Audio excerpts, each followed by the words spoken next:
about 5 or 6 months ago, I actually bought a baby brand, and this was a baby brand that we were building in 2019 with someone AOE, and she had to sell her business due to her health about 6 months ago. And she contacted me, and this business was mainly we got onto Amazon initially, but then we did what you did. We essentially kind of pivoted into Shopify.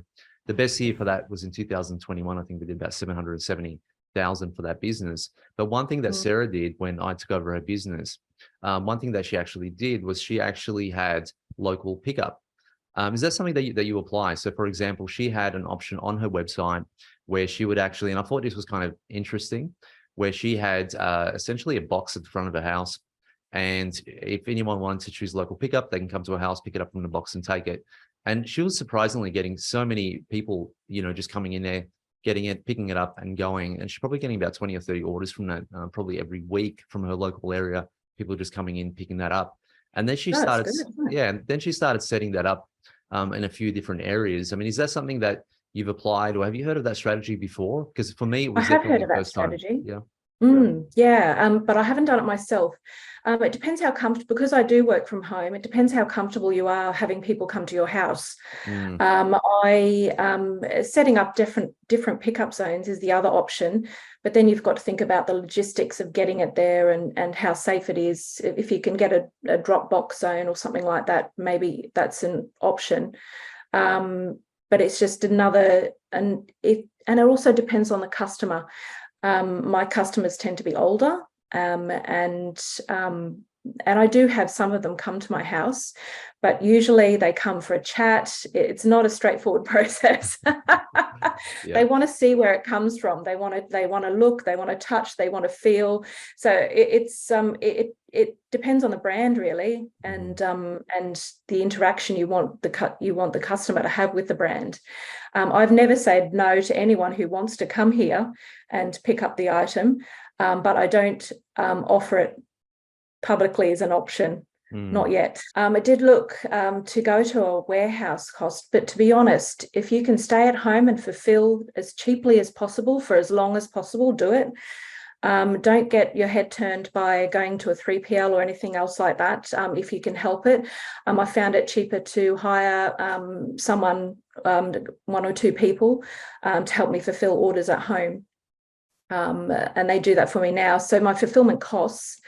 So I go through eParcel and Australia Post. That's who I use the most. I don't tend to use Sendle or any of the others, probably because my product's a bit of a higher price, and Sendle have lost quite a few of my products. So I tend to just stick to Australia Post now, because I know that that it gets there and their customer service is good if anything goes awry. I tend to pay about $7.80 for my postage for my parcels. They're around 500 grams.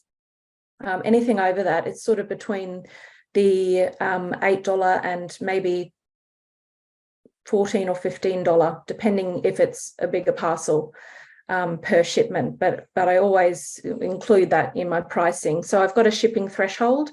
So any orders over $100 is free shipping. Anything under that is the shipping cost of $8, a flat shipping rate.